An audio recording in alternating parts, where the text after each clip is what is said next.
Those of us in the Infinite Plane Society are honest enough, and we're not politically correct. We don't respect sacred cows, and we're willing to say that we're unifying against the dividers, and we're willing to say who those dividers are. We are unifying against the dividers. The dividers are religion, mainstream media. If you're not opposed to the mainstream media, and if you're not opposed to religion, then you're on the other side. And it doesn't matter how many ad hominem attacks they launch at me. You know, we have the head editor of Reddit.com as my personal stalker going on 16 months.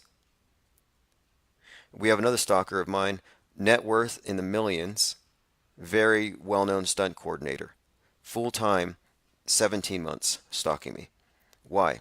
Because they want to destroy me and discredit me in order to kill these ideas, and it's not going to work. So, one of the things we're doing now is this. I have several YouTube channels, all of them capable of live streaming. But here's how I'm going to operate from now on is every day Infinite Plane Society will be streaming.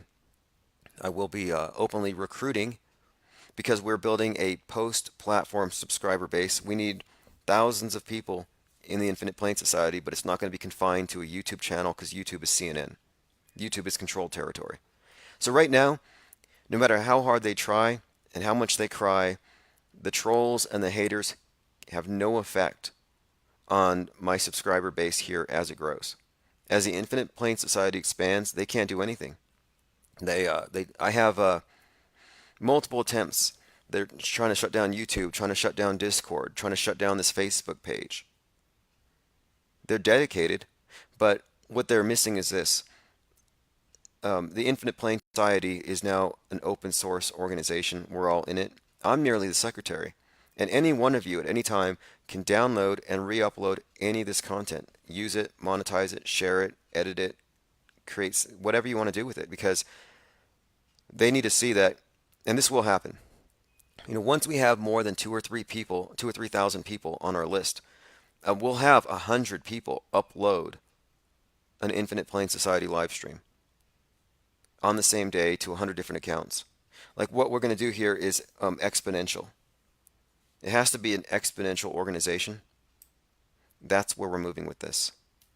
Post-platform, we don't give a damn about the controlled YouTube flat earthers who are, it's literally controlled.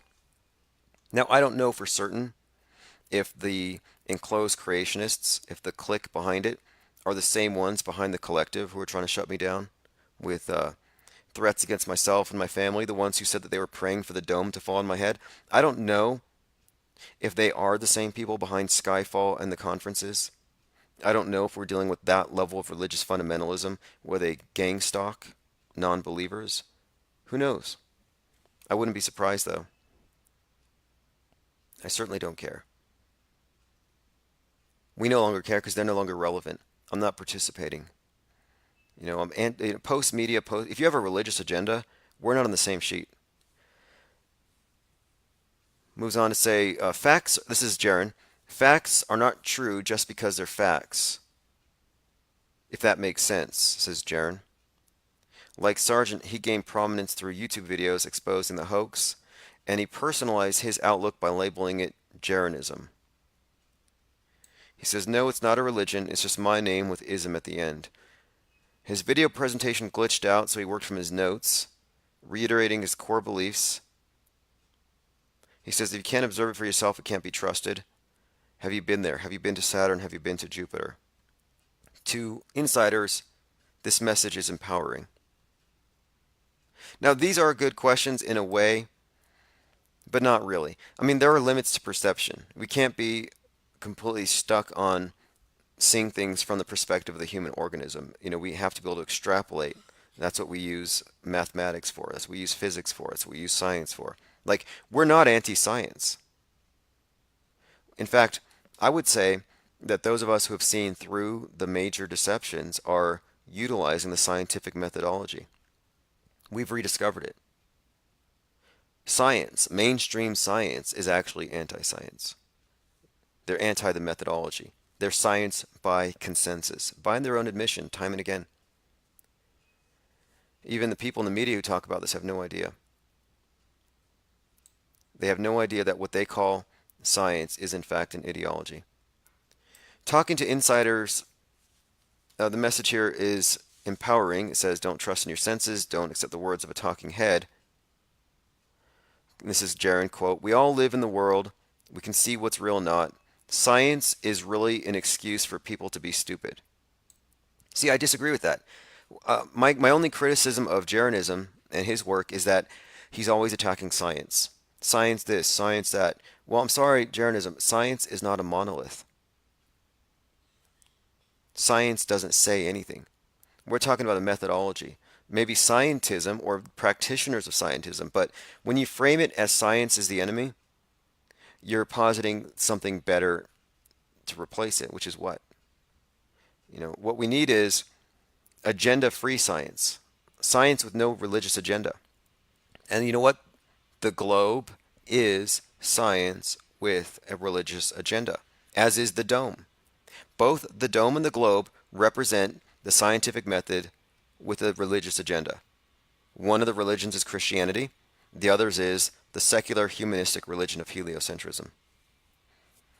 So Jaron's not post-religion. I don't know. I don't think he. I mean, I've heard him say things about not trusting the church, but um, he's not. He's not really a Bible thumper. But I haven't heard him actually refute the dome. And here's the thing too. If you don't refute the dome, or if you accept the dome as an explanation, well, then you've just accepted a religious tenet.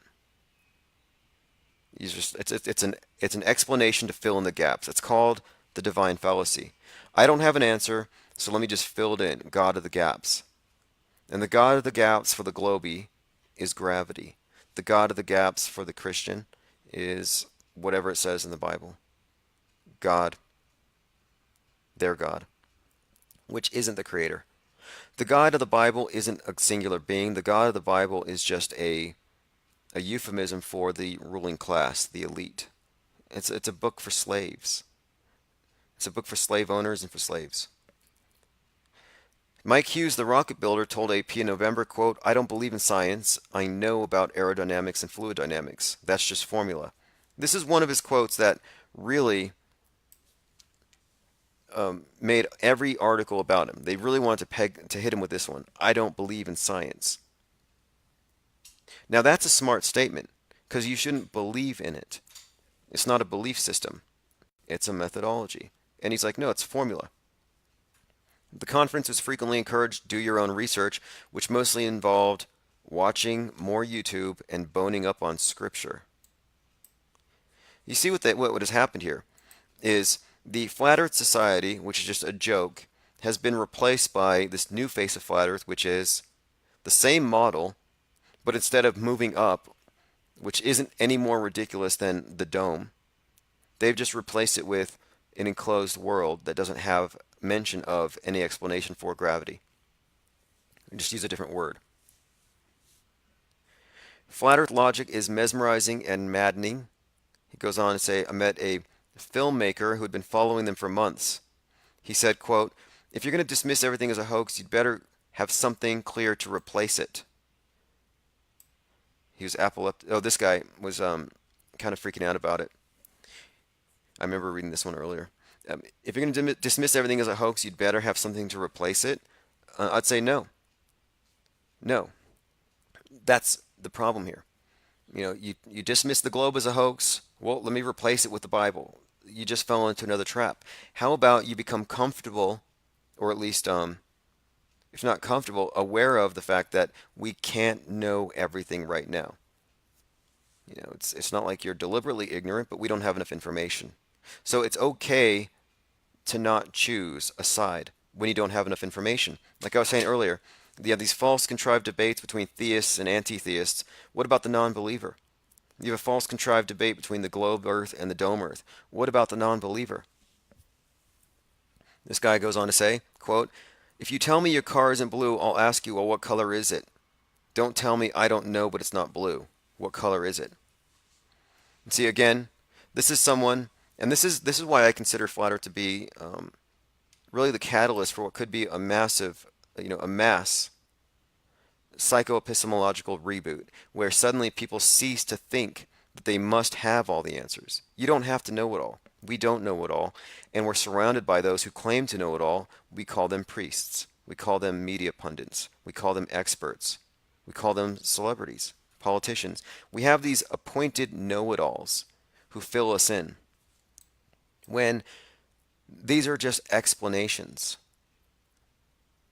to fill in gaps for areas where we're being purposefully kept ignorant.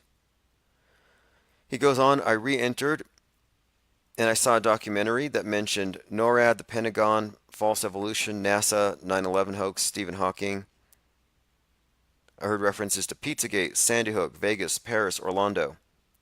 One attractive aspect of the flat earth theory is it seemed that it was a nice umbrella for all other cover ups.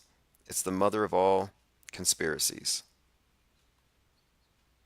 Many things they understand are apparently hidden, so God, of course, what's beyond the Antarctic. Mark Sargent suggested the world is run by a small, scary group of smoking men sitting around a table. The astronauts are Freemasons sworn to secrecy. Others are engineers and functionaries who are dupes or don't want to lose their jobs. I wondered aloud, how could a conspiracy so vast, requiring the cooperation of 10,000 people, be kept under wraps? Now, this is a common thing. I've seen this with 9/11. Bill O'Reilly used to use that one. I've seen it with the lunar landing. How can tens of thousands of people lie? Easy. Compartmentalization.